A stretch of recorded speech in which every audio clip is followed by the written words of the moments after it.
그럼 중국 자체에서 만들지 뭘 그렇게 TSMC를 무력으로까지 잡고 싶을까? 반도체에서는 지금 굉장히 힘든 상황에 빠져 있어요. 반도체의 가장 큰 고객을 납품을 하면서 그 기업도 같이 성장하는 거예요. 그런 걸 이제 미국이 막아버려요. 어허.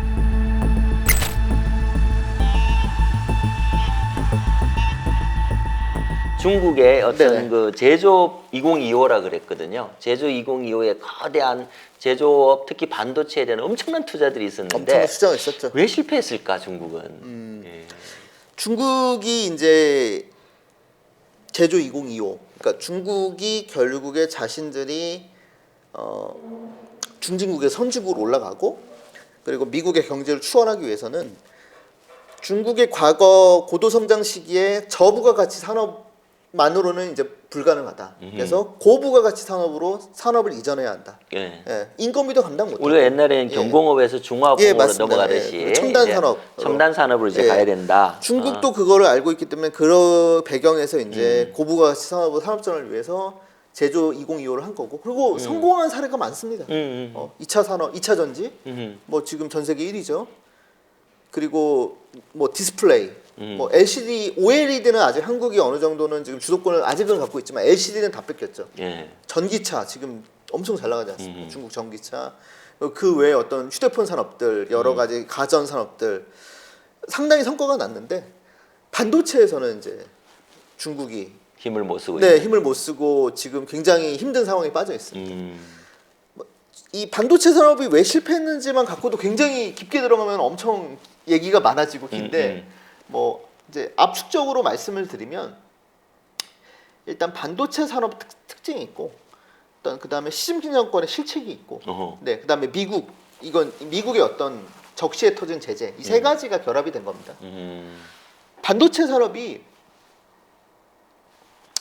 이게 이제 중국에서 과거에 이제 어떤 그런 그 다른 나라 산업을 추격해서 가져오는 전략 중 하나가 막대한 국가 보조금을 쏟아붓고 그렇죠. 흑자가 날 때까지 그 이제 퍼붓습니다. 돈을 화수분처럼 돈을 퍼붓습니다. 그 이제 중국의 어떤 그런 WTO의 어떤 그 규정된 어떤 산업 보조금 지원 금지 뭐 이런 거를 그냥 금지. 무시하죠 대놓고. 예, 예. 네. 그리고 해외의 그 산업의 어떤 고숙련 기술자들을 막 연봉 4배, 5배 주면서 내려오고 3배, 2배 주면서. 그래서 우리 옛날에 이 디스플레이라든지 요새 반도체에서 뭐 한국 인력들 많이 빼가고 그랬지 않습니까? 예, 그렇죠. 지금 좀 많이 잦아들었는데 한때는 되게 많이 갔습니다. 뭐 삼성 디스플레이, LG 디스플레이 제가 예전에 디스플레이 장비 중국 영업도 했는데 고객사 갔더니 한국 사람들 많이 만났습니다. 근데 물어봤더니 LG 디스플레이 출신, 삼성 디스플레이 출신 그 사람들 데려오고 그리고 보조금 계속 퍼붓고 흑자 날 때까지. 그래서 디스플레이를 그렇게 성장시킨 예, 거죠. 성장시켜서 한국 LCD 산업을 다 가져왔죠. 그래서 우리 지금 LCD는 완전 밀렸지 예, 다 완전 포기했지 밀렸죠. 않습니까? 예. 그걸 똑같이 반도체에서 하는데 아하. 이게 일단은 반도체는 이 투자 규모 면에서 그러니까 퍼부어야 하는 돈에 있어서 LCD랑 상대가 안 될 정도로 엄청난 돈을 퍼부어야 합니다.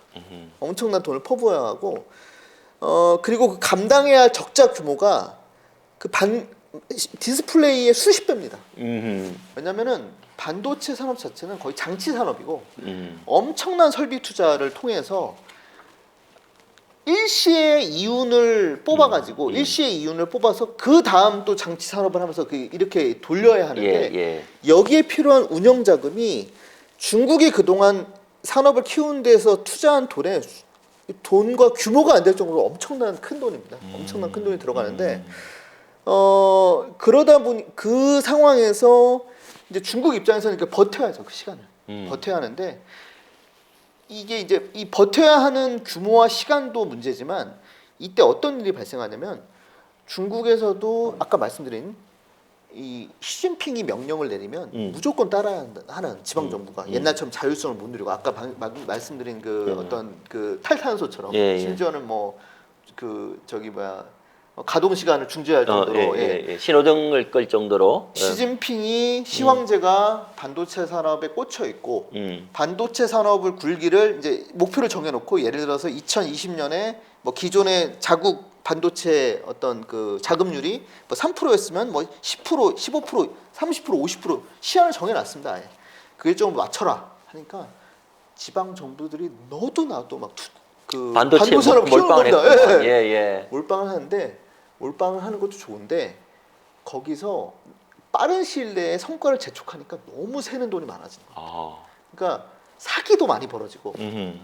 그러니까 이제 반도체 기존에 대만에 있는 사람들, 뭐 TSMC나 이런 사람들에서 뭐 임원이 있는 사람들 얼굴 마담으로 내세우고, 우리가 이렇게 해서 최첨단 반도체 뭐 3나노 이하를 5년 안에 하겠다 플랜을 만들어서 중앙 지방 정부한테 뭐 수백억, 수천억을 받습니다. 정부 지원금을.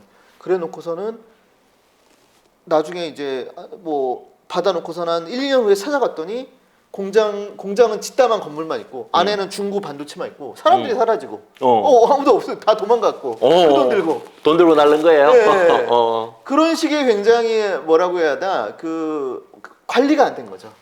네, 관리가 안 되고 그 수많은 이권이 있고 그래서 실제로 반도체 산업의 주무부처와 그 펀드를 운영하는 사람들이 중국 공산당 내 기율위원회에 다 조사를 받고 사법 처리가 되고, 예, 뭐 이제 뭐 부패도 있겠지만 관리 제대로 못했다. 정치적으로 숙청당했습니다. 예, 숙청을 당했고 거기다가 중국도 이제는 어떤 지방 정부들이 지방 정부들이 사실 부동산 붐에 의해서 많이 재정을 충당을 했는데 부동산 붐 꺼졌지. 지금 중국의 지방 정부들의 부채가 굉장히 심각합니다. 그렇죠. 중국의 부채 문제만 해도 또 얘기하면 굉장히 길어지는데 이제는 그 막대한 어떤 퍼붓는 화수분 같은 재정도 거의 고갈이 되고 한계가 되고 돈도 이제 더 이상 나올 수가 없고 뭐 워낙 부채가 심각하니까 지방 정부들이 거기다 플러스 알파 마침 적시에 미국의 제재.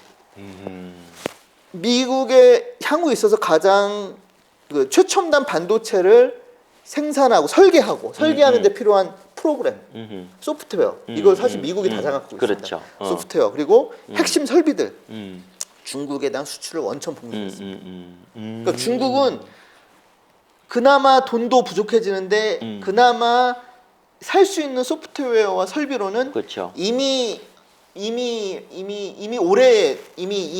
보편화된 이미 성숙화된 기술. 그러니까 중저가 반도체밖에 못 만듭니다. 그렇지. 근데 그 막대한 적자를 감수하면서 그 정도 반도체를 해봤자 돈도 못 벌고 못 벌죠. 예, 워낙 저가니까. 왜냐하면 예, 이제 아주 고급 기술을 쓰다가 이제 그렇죠. 그 없어지는 네, 그 낙후된 공장에서 아주 싸게 떨어버리는 게 이제 가전제품용이라든지 예, 돈도 얼마 안 되는 적자가 감당이 안 되는 겁니다. 중국의 어떤 새로운 반도체 업체들이 거기다가 그나마 메모리의 반도체가 아니라 플래시 메모리는 어느 정도 좀 성과가 있었거든요. 그래서 애플한테까지 거의 납품 직전까지 갔습니다. 애플 아이폰에 굉장한 성과거든요. 상당히 그래도 그렇게 많이 돈을 쏟아부었는데 당연히 성과가 그중에 하나는 하나는 안 나올 수가 없죠. 그런데 미국 의회에서 딱 제재해 버렸구나. 딱 애플한테 사지 말라고 딱 거기서 막아버렸습니다. 중단시켰습니다. 그 협의를. 수입을 못하게 만들어. 사실 그 양자 메모리라는 데인데 그렇게 가장 전 세계에서 그 고급 반도체의 가장 큰 고객을 납품을 하면서 그 기업도 같이 성장하는 거거든요. 반도체업도 그 애플하고 같이 협업하고 같이 개발하면서 그렇게 이제 빌드업이 돼갖고 회사가 성장하는 건데 그런 걸 이제 미국이 막아버린 거예요. 그런 요인들 때문에 그 세 가지가 동시에 하다 보니까 중국의 반도체 굴기가 좌절이 된 거고 우리에게는 굉장히 천만다행인 거죠. 한국 입장에서는 이 구군이 아직 죽지 않았다.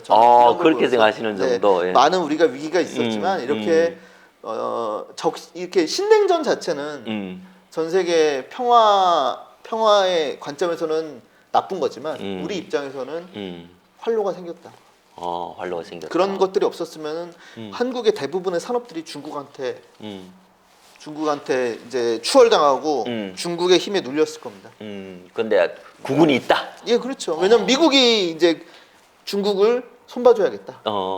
한국 반도체가 뭐 여러 가지 이제 우리 자체 기업들과 기술자들의 경영진의 엄청난 노력도 있지만 마침 미국이 일본의 반도체 굴기를 꺾기 위해서 미일 반도체 협약을 맺어가지고 일본의 반도체 그러니까 성장하는 그 동력을 확 꺾어버리지 않습니까? 예, 그때 한국이 그 기회를 우리가 잘 뚫었죠. 예, 그래서 그렇죠. 우리가 지금 이렇게 한국 경제에 가장 큰 기여를 하는 반도체 산업을 이렇게 성공시켰는데 정말 그 방금 말씀드린 그 트럼프 정권의 중국에 대한 반도체 제재가 오기 전까지만 해도 위기감이 굉장히 팽배했거든요. 그렇죠. 우리 이제 중국한테 역전당하는 거 아니냐. 왜냐면 LC 디스플레이에서 봤으니까 이미 그렇죠. 중국이 한국을 그렇게 역전하고 한국 산업을 그렇게 그 한국 산업을 이렇게 짓누르는 그걸 봤기 때문에 이거 반도체에서도 반복되는 거 아니냐는 걱정이 팽배했는데 다행히 지금 상황이 돼서 좀 한숨 돌린 상황이죠. 그렇다고 뭐 그렇군요. 우리가 경계심을 풀면 안 되겠지만 네.